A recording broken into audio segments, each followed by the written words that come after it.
All right, fans, we're here with one of our newcomers to Ultimate Wrestling, Chris Rocket. Chris Rocket, I want to welcome you. Shut up. I don't have time for an interview. I don't have time for a promo, kid. I'm here for one reason and one reason only, and that is to totally dominate Ultimate Wrestling.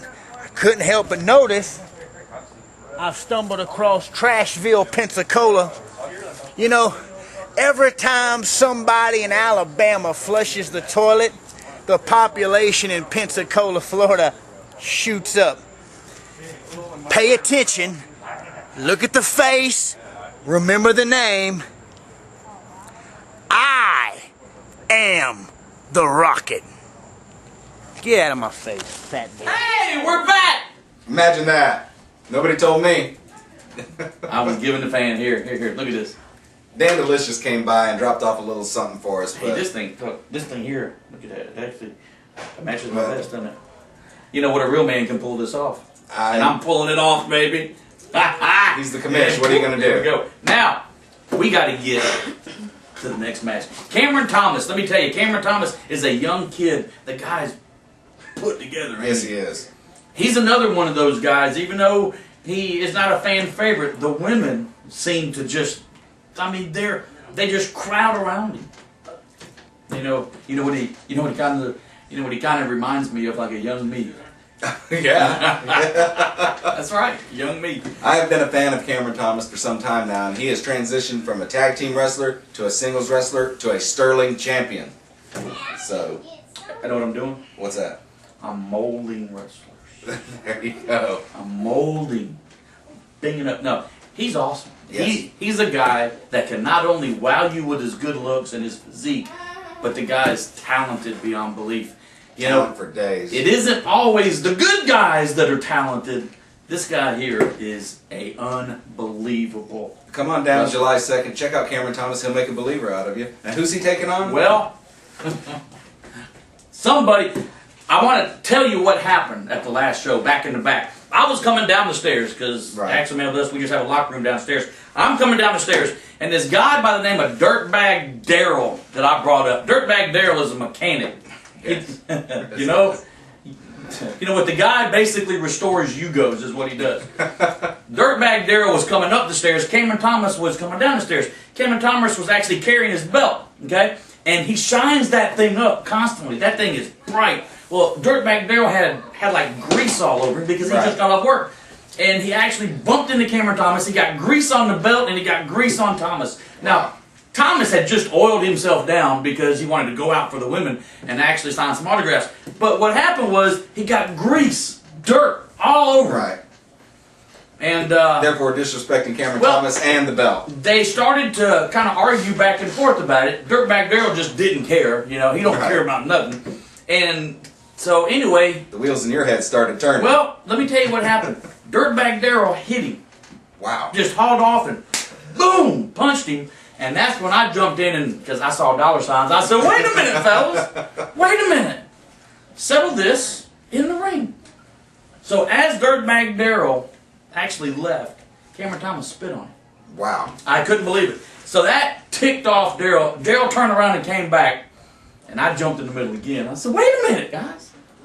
Let's settle this on July 2nd. Wow, so, a volatile situation to say the least. So Cameron Thomas said, I'll even put the belt up. Just let me have a shot at this guy. So Dirtbag Daryl versus Cameron Thomas. Now, everybody seems to love Dirtbag Daryl. They seem to, yes. I was there. I saw the crowd. They just pop. That's all I'm going to say. I mean, you know what? The guy comes out. He's extremely personable. Yes. You know, he acts. I mean, you know what? The guy has. How can I say it? He has got away with the people, doesn't he? Yes, he does. So he's like one of their own. Now, I do like Cameron Thomas. I really do. Dirtbag Daryl, though, if anybody can actually take that title from him, I think Dirtbag Daryl is just mean enough to do it. And he's properly motivated now. Like I said, anything can happen. Like you said earlier, it just takes one mistake. Cameron Thomas, I don't know. He seems to be at the top of his game right now, but I agree with you. Dirtbag Daryl has a good chance of winning that sterling title. You know what I think the problem with Cameron is? What's that? Back in the back, he's got so many girls around him that that he's not focused. And I had overheard Dirtbag Daryl say, "I just want one of them women." I mean, so that's all he said. So, you know, Right. anything can happen. Yes. Now, I told you that I would get to this. Okay? Right. I'm going to let you start it, and I'll let you have your fun, and then I'll just join in. Well, it's just a matter of the main event of this past event was for the Ultimate Wrestling Heavyweight title, which had previously been held up. So we had the man from Area 51 Omega versus Death Row with a special guest referee. The commissioner, Bobby Doll, Mr. Doll, came down and declared himself the special referee. But to the chagrin of Ricky Rocket. Did you say chagrin? Yes. Is that like shenanigans? We'll say that. Shenanigans. He came down and made Ricky Rocket the special referee. But why did I make him the special guest? Apparently, you owed him one. I didn't know him nothing. That's He what he came said. down. He was upset with me because he had his shot, and it. You know what? I had everything under control. Okay. I knew what was going on. Right. So I said, you know what? I'll just stand back. I'll let you. And I will say this: if there is not a better referee out there, I'll eat this right here. The man was downright, called it right down the middle, as honest as any referee, as honest as that guy. What's his name? Danny Wright. As honest as Danny Wright has ever Were been. we watching the same match? Yeah, he called it right down the middle. Now, there actually was one time, and I just have to say this, and that you probably got it on film so that you might show it. You know what he was counting? And the guy pulled a muscle. Did you see that? Yes, I did see that. Now that was brutal. That was about. He's got a bruise right there. Well, I know he's got a bruise because it was about 30 seconds after that Omega clocked him right in the face. Well, you know, things happen in the wrestling business, and I mean, you know what you got to be willing to take a bump or two. But Right. you know what, the man got hurt doing his job, and I mean, you know what, I give you kudos, brother. I applaud you. You did a wonderful job as a referee. He was outstanding. Well, what I want to ask you is, how did this one slip by you? Chief Ironclaw signed a contract with Ultimate Wrestling, giving him the ability to make the 3 count, making Omega the new Ultimate Wrestling Heavyweight Champion. You didn't get the memo on that, I'm assuming? No, I didn't get the memo on that. You know why? That I sounds didn't like get an the memo? Alexander Hurst III deal. You know why I didn't get the memo on that? Why? Because I was too busy doing everything else under the sun, booking the guys, putting the matches together, doing everything that only I can do, and they slipped that one underneath me, and guess what happened? I'm out there trying to put together one of the greatest shows that Ultimate Wrestling has ever had, and they send Iron Claw out there to keep me at bay. Let me tell you something, Iron Claw, yeah, there's a lot of history there. Oh, dude, we go back 15, 20 years. Let me tell you, Iron Claw says that he trained me. I've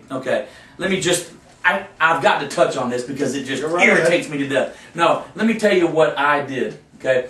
Okay, he didn't train me, okay? I showed him I basically was his guinea pig. He beat the living crap out of me, okay? That's what he did. He didn't train me. Okay, I didn't know nothing. I was 18 years old. I was a kid. And, back then, Iron Claw was a big old monster. And he beat the living crap out of me. Now, I am a very forgiving guy. I am. I mean, I'm a nice guy, Got money. Got a good job, doing what I love doing. I've actually been there, done that. But to have him come out there and keep me at bay, and then you sit here and actually snicker at me for it? It just... Yeah, Yeah, well, I'll tell you this. It did slip by me. It got right past me. But you know what? They thought that they got one over on me. Right. Okay? They thought that they were going to put a big old thorn in Bobby Doll's side. But guess what? The only thing that they did was light the fire. And they made it a little bit hot. Yeah, they did. They just made it a little bit hotter. Well, what do you have coming up on July 2nd? Well, I did was that for those of you that actually missed last show, it was the giant Death Row, the monster Death Row, up against everybody's favorite Omega. Now, I go way back with Omega too. That's why I don't like him. Really? I don't like Omega. He's talented. He's a good wrestler. I don't like him as a person. Did he, I just did don't he like spit it. the mist on you at one point? No, he never spit mist on me. But the man should not be the Ultimate Wrestling Champion. I set it up perfectly so that Death Row would win the belt. And against all odds, here comes Omega. Runs out there, and Iron Claw runs out there. And I think Iron Claw had a lot to do with it. Well, of course, he made the 3 count. But he just was in his corner for moral support. He knew the deck was stacked against Omega. Moral support? Yes. Did you vote for Obama? No, I did not. Yes, you did, didn't you? No, I did not. I'm going to put it right here. This man was the only person in America that actually voted for Obama. No. But Eddie Pittman, Chief Iron Claw, runs in there, makes the 3 count. Yes. He has no business in there. You know what? I didn't appoint him as a referee. He actually goes in there, makes the count, and then Death Row somehow hits me with a boot. Right. Well, I believe you were holding Omega and. No. Let's get your facts straight. You know what you got on camera? I was helping Omega up. He was because, like I said, we go way back. You're a forgiving guy. That's right. And I was helping him up because he was flat on his face. He was incapacitated on the mat. So I was helping him up, and then that's when Death Row basically went to attack him, and I threw Omega out of the way. Okay. Because I didn't want to see that happen, and I took the blow. Being the nice, compassionate man that I am, I actually sacrificed myself for my old friend Omega that I don't like anymore. Okay, well, why don't you tell everybody what's coming up July 2nd for the Ultimate Wrestling Heavyweight title? Oh, man, I'm mad. Cool down. It'll be all right. Well, Am tell I you what I seeing did. this right? Because this is incredible. Tell you what I did. Seeing this right. Tell you what I did. Omega, and the Ultimate Wrestling Champion Omega from Area 51. Yeah, you're slow anyway. And the man who loved to stick his nose in everybody's business, Chief Iron Claw, will tag up against my guys, Death Row, and then Ricky Rocket. But there's another stipulation in this match. You knew it was coming. Why? How did you know? Because it's right there. Well, you got me on that one. I am the special guest referee in this match. Can you believe that? And you're going to be able to call this right down the middle. I'm going to be able to do a better job than Rocket did. Wow. I will call it as far as you know. I'll call it right down the middle. Okay. I'm telling you. Well, this should be interesting. Fans. Nobody knows all of the rules, and yet nobody knows how to break them more than me. I can see it before it happens. Well, I'm not going to argue with that. That's actually. So I am the special guest referee. So Death Row and Ricky Rocket up against Chief Iron Claw and the Ultimate Wrestling Heavyweight Champ Omega. Where? At the American Legion Post 33, downtown Pensacola. Downtown Pensacola. When? July 2nd. Let me tell you, you have got to be at this show. Why? Fantastic wrestling. Guys that you can't see anywhere else. Movie tickets, dinner, and a chance to see Bobby Doll call a match right down the middle as special guest referee. Down the middle. And we're going to have Colby Godwin's last match. That is monumental on its own. We have got everything. We got Cameron Thomas, Dirtbag Darrell, Scott Phoenix, the ladies' man, Shooter Mike Jacobs, Chris Rocket, Justin Stone, Ricky Rocket, Suicidal Soldier. Scarface, Waylon Bartlett, Trucker Jones, Terry Allen Jones. This is a stacked and solid card, top to bottom, side to side. Let me tell you, you're not going to want to miss it. You need to be at this show. You get there early because I'm going to have pictures of all of the wrestlers. I'm going to have the wrestlers out there to actually sign autographs. A meet and greet. That's right. So, you know what? You guys need to be there. I'll tell you what, with this, we're going to come back in just a couple of minutes, and I just want to tell you one more time where it's at, how to get there, and why in the world should you be there on a Saturday night. Be right back.